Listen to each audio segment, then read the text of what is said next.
வணக்கம். நம்ம இப்போ வந்திருக்கிற கோவில் தஞ்சாவூர் மாவட்டம். தஞ்சாவூரிலிருந்து திருச்சி நெடுஞ்சாலையில் 5 கிலோமீட்டர் தொலைவில் வல்லம் என்ற ஊரில் அமைந்துள்ள சோழீஸ்வரர் சிவாலயம்தான் இந்த கோவில். இங்குள்ள மூலவர் பேர் சோழீஸ்வரர், தாயார் பேர் சௌந்தர நாயகி அம்மன். இங்குள்ள தலவிருட்சம் நாகலிங்க மரம், தீர்த்தம் சமுத்திர தீர்த்தம். இந்த சமுத்திர தீர்த்தமானது இந்த கோவிலுக்கு வெளியே வடகிழக்கு மூலையில் அமைப்பட்டிருக்கு.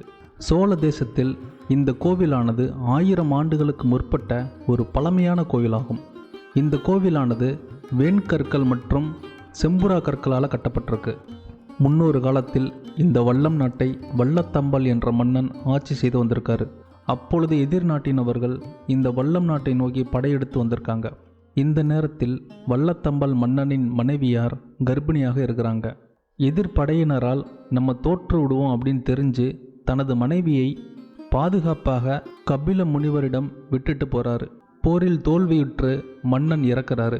அதுக்கப்புறம் மன்னருடைய மனைவிக்கு ஆண் குழந்தையானது பிறக்குது. கபில முனிவர் மன்னருடைய மகன் வளரும் பருவத்தில் அனைத்து கலைகளையும் கற்றுக் கொடுத்து தினமும் சிவ வழிபாடு மேற்கொள்ளுமாறு வலியுறுத்துறாரு. அப்படி மன்னருடைய மகன் இந்த சிவாலயத்திற்கு வந்து சிவ வழிபாடு தினமும் செய்யும் பொழுது ஒரு நாள் சிவன் பெண்கள் அணியும் சோழியை அணிந்து கொண்டு வித்தியாசமான ஒரு கோலத்தில் அலங்கோலமாக மன்னனின் மகனிடம் என்ன வரம் வேண்டும் கேள் என்று கேட்க, மன்னருடைய மகன் வந்திருப்பது யார் என்று தெரியாமல் உதாசீனப்படுத்திட்டு கபில முனிவர்கிட்ட போய் சொல்லியிருக்காரு. அதுக்கப்புறம் கபில முனிவர் தனது ஞான திருஷ்டியால் உணர்ந்து உன் முன்னால் தோன்றியவர் சிவன் அப்படின்னு சொல்லி திரும்பவும் மன்னனுடைய மகனை கபில முனிவர் இவ்வாலயத்துக்கு அழைச்சிட்டு வந்து உதாசீனப்படுத்திய இடத்தில் அந்த சோழியான ரவிக்கையை மன்னனின் மகன் எடுத்து பார்க்கும் பொழுது போரில் தனது தந்தை இழந்த வாள், செங்கோல், மணிமுடியானது இருந்திருக்கு. அப்படிப்பட்ட அற்புதமான திருவிளையாடல் என்பது இந்த ஸ்தலத்தில் நடந்திருக்கு.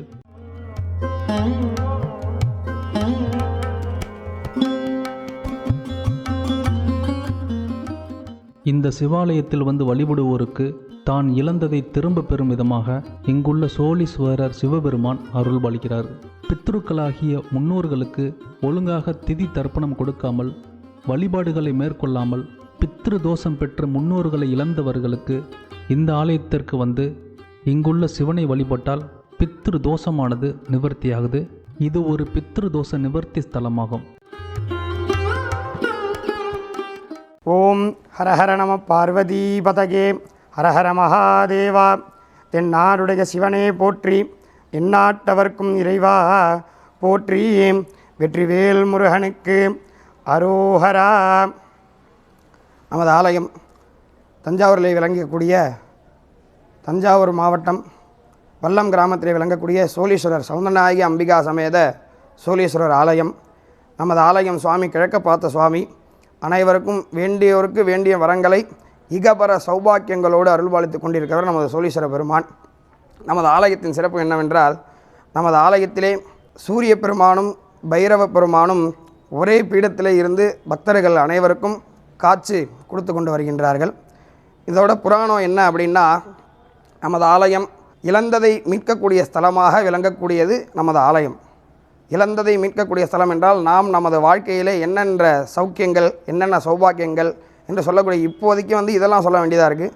அந்த காலத்தில் மக்களுக்கு பெரிதாக மனதால் என்னது, மனசால் சந்தோஷமாக இருந்தால் போகிறோம், சந்தோஷத்தை இழந்துட்டாலே மக்களானவங்க வாழ்க்கை இழந்த மாதிரி மனசில் வருத்தப்படக்கூடாது அப்படிங்கிறதுக்காக பைரவரும் சூரிய பெருமானும் ஒரே பீடத்தில் இருந்து காட்சி அளிக்கக்கூடிய ஸ்தலம் நமது வல்லத்திலே விளங்கக்கூடிய சௌந்தரநாயகி அம்பிகா சனாத சோழீஸ்வரர் ஆலயம். இங்கே சூரியனானவர் மேற்கு பார்த்த பகவானாக காட்சியளிக்கின்றார்.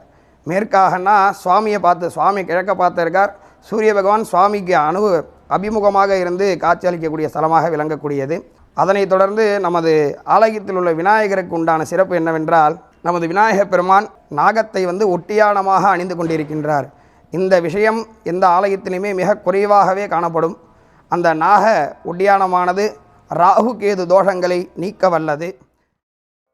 கோபுரத்தின் வழியாக கோவிலின் நுழைவாயிலில் உள்ளே வரும் பொழுது முதலில் ஸ்ரீ சக்கரத்தில் நர்த்தன விநாயகர் இருக்கிறாரு. இந்த ஸ்ரீ சக்கரத்தில் நர்த்தன விநாயகர் இருப்பது இந்த ஆலயத்தோடைய தனி சிறப்பு. சம்சார சக்கரத்தில் நடராஜர் நடன கோலத்தில் இருப்பது போன்று இங்கு நர்த்தன விநாயகர் ஸ்ரீ சக்கரத்தின் உள்ளே இருப்பது இந்த ஆலயத்தோடைய தனி சிறப்பு. அதற்கு அடுத்தபடியாக பலிபீடம் மற்றும் நந்தியானது அமைப்பெற்றிருக்கு. இங்கு வழிபடும் பக்தர்களுக்கு பயத்தை போக்கி பயமில்லா தன்மையை அருள்பாலிக்கும் விதமாக இங்குள்ள நர்த்தன விநாயகர் ஸ்ரீ சக்கரத்திலிருந்து அருள்பாலிக்கிறாரு. இங்குள்ள சுவாமி கிழக்கு நோக்கி இருக்காரு, அம்பாள் தெற்கு நோக்கி இருக்கிறாங்க. இங்குள்ள அம்பாள் மற்றும் சுவாமியை வழிபட்டுட்டு பிரகாரத்தை சுற்றி வரும் பொழுது தட்சிணாமூர்த்தி சன்னதி மற்றும் சாமிக்கு பின்புறமாக ஸ்ரீ விநாயகர் சன்னதி, விசாலாட்சி தாயாருடன் காசி விஸ்வநாதர் சன்னதியும், வள்ளி தெய்வானையுடன் முருகனான சுப்பிரமணிய சுவாமி சன்னதியும், கஜலட்சுமி சன்னதியும் அமைப்பட்டிருக்கு.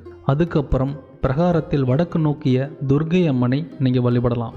இந்த கோவிலுக்கு வடக்கு புற சன்னதியாக செந்திலாண்டவர் முருகன் சன்னதியானது அமைப்பட்டிருக்கு. இங்குள்ள முருகன் சன்னதிக்கு முன்பாக முருகனின் வாகனமான மயில் தனி மண்டபத்தில் தனது அழகால் சர்ப்பத்தை கவ்வியபடி இருப்பதை நீங்கள் பார்க்கலாம்.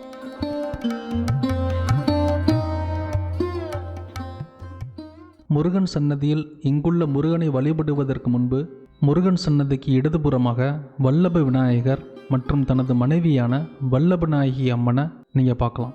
திருச்செந்தூரில் உள்ள முருகனுக்கு எவ்வளவு விசேஷமோ அதே போன்று இந்த கோவிலில் உள்ள செந்திலாண்டவருக்கு விசேஷ பூஜைகளும் புனஸ்காரங்களும் இங்குள்ள முருகனுக்கு செய்யப்படுது. அதற்கு அடுத்தபடியாக நமது ஆலயத்திலே பிரகாரத்திலே காசி விஸ்வநாதர் விசாலாட்சி அம்பிகையானவள் காட்சியளித்து கொண்டு வருகின்றார்கள். இவர்கள் 2 பேரையும் நாம் வழிபட்டு விட்டு எந்த விதமான விஷயங்கள் நாம் தொடங்கினாலும் அதற்கு தங்கு தடையே நமக்கு நிகழாது. நம்ம ஒரு சங்கடம் இல்லாமல், மனசிலே ஒரு சஞ்சலம் இல்லாமல் காசி விஸ்வநாதரையும் விசாலாட்சியையும் வழிபட்டு வந்தால் நமது எந்த விதமான நமக்கு உபாதைகளும் வராது. அப்படியே ஆலயத்தை பிரதட்சணம் பண்ணி வந்தோம்னா முருகப்பெருமான் அவர்களுக்கு முன்னாடியே வல்லபாசக்தி சமேதாய மகாகணபதி விநாயகப் பெருமான் அவரோட ஆத்துக்காரியோட இங்கே காட்சியளிச்சுருக்கார். முருகப்பெருமானோட சிறப்பு என்னவென்றால், இங்கு நமது ஆலயத்திலே 6 நாட்கள் சூரசம்ஹார வைபவமானது சிறப்பாக செம்மையாக சுவாமியின் திருவுருளாலே நடந்தேறி வருகின்றது. இந்த வேல்வாங்கும் காட்சிகள் அனைத்து விஷயங்களும் எந்தெந்த பெரிய பெரிய முருகன் ஆலயத்திலே நிகழக்கூடிய வகையிலே இங்கே நமது ஆலயத்திலும் சிறப்பாக நடைபெறி கொண்டு வருகின்றது. காலை வேளையிலே மகா முருகப்பெருமான் அவர்களுக்கு ஹோமங்கள், சாயங்காலம் வேளையிலே அவர்களுக்கு உண்டான உபச்சாரங்கள்லாம் செய்விக்கப்பட்டு 6வது நாள் வேல் வாங்கி அதனைத் தொடர்ந்து சூரசம்ஹாரம் வீதி உலாவானது சிறப்பாக செய்யப்பெற்று மேலக்கச்சேரி எல்லாம் அமைக்கப்பெற்று அன்றைய தினம் சூரசம்ஹார வடிவமாக சுவாமி சம்ஹார நாயகனாக காட்சியளித்து கொண்டு வருகின்றார். அந்த 6 நாள் சஷ்டி விரதம் என்று சொல்லக்கூடிய விரதம் இருந்து இந்த குழந்தை பாக்கியம் இல்லாதவர்களுக்கும் சத்ரு இருக்கக்கூடியவர்களும் சுவாமியிடம் விரதம் இருந்து சுவாமிக்கு அந்த வேண்டிய அவர்கள் மனதால் எண்ணிய உபகாரணங்களை வாங்கி கொடுத்தால் சுவாமி உண்டான அனைத்து விதமான சங்கடங்களையும் நீக்கி கொண்டு வருகின்றார். மெயினாக சுவாமி சம்ஹார நாயகர் அப்படின்னா எந்த விதமான நமக்கு சத்ருவே இல்லாதபடி, சத்ருவே இருந்தாலும் நமக்கு அவங்க ரொம்ப அனுகூலியமாக அவங்களே நம்ம கூடயே இருந்து அனுகிரகம் பண்ணுறாப்புல சுவாமி அப்படி ஒரு அனுகிரகம் பண்ணிட்டு இருக்கார். இந்த கோவிலுக்கு பிரதானமான மூர்த்தியாக இங்குள்ள செந்திலாண்டவர் முருகனும், அதுக்கப்புறம் இங்குள்ள பைரவர் ஒரே பீடத்தில் சூரியனுடன் பிரதான மூர்த்தியாக காட்சி தர்றாரு. இங்கு நவகிரகத்துக்கு பக்கத்தில் சூரியனுடன் ஒரே பீடத்தில் பைரவர் இருப்பது இந்த ஆலயத்துடைய தனி சிறப்பு. இந்த கோவிலில் 3 குருக்கள் இருக்கிறாங்க. ஒன்று தட்சிணாமூர்த்தி, இரண்டாவது செந்திலாண்டவர் முருகன், மூன்றாவது இங்குள்ள பைரவர். இங்கு 3 குருக்கள் இந்த ஆலயத்தில் நீங்கள் பார்க்கலாம். அடுத்ததாக இங்கு நவகிரக சன்னதியில் சூரியன் தான் பிரதானமானவராகவும் பெரியவராகவும் இருப்பார். சனியை தவிர்த்து எல்லா கிரகங்களும் சூரியனை நோக்கி பார்த்தபடி இங்கே அமைப்பிட்டிருக்கும். இதில் ஸ்தல விருட்சம் என்று சொல்லக்கூடிய விருட்சம் என்னென்னா நாகலிங்க மரம்.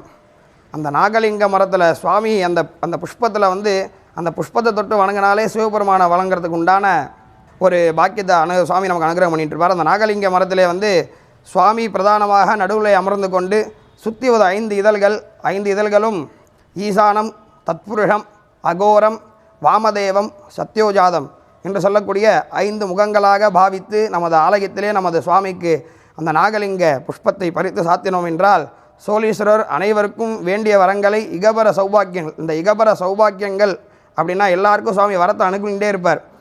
இந்த கோவிலானது நம்ம எதை இழந்தோமோ அதை திரும்பவும் பெறுவதற்கு இங்குள்ள சோழீஸ்வரர் சிவன் அருள் பாலிக்கிறாரு. நமது முன்னோர்கள் மற்றும் பித்ருக்களை அடையாளப்படுத்தும் விதமாக இங்கு நவகிரகத்தில் சூரியன் முதன்மையாகவும் பிரதானமான தெய்வமாகவும் இருக்கிறதுனால இந்த ஆலயத்தில் உள்ள சிவனை வழிபடும் பொழுது இழந்த முன்னோர்களின், அதாவது பித்ருக்களின் ஆசீர்வாதமானது கிடைக்கப்பெறுது. ஆலயம் எங்கே அமைந்திருக்கு அப்படின்னா நமது தஞ்சாவூரில் இருந்து சரியாக 5 கிலோமீட்டர் தொலைவிலேயே வல்லம் என்று சொல்லக்கூடிய நகரினிலே சௌந்தரநாயகி அம்பிகா சனாத சோழீஸ்வரராக அனைவருக்கும் காட்சி கொண்டு வருகின்றார். ஹரஹர நம பார்வதி பதகே, ஹரஹர மகாதேவா. தென்னாடுடைய சிவனே போற்றி, எந்நாட்டவர்க்கும் இறைவா போற்றி. வெற்றிவேல் முருகனுக்கு அரோஹரா.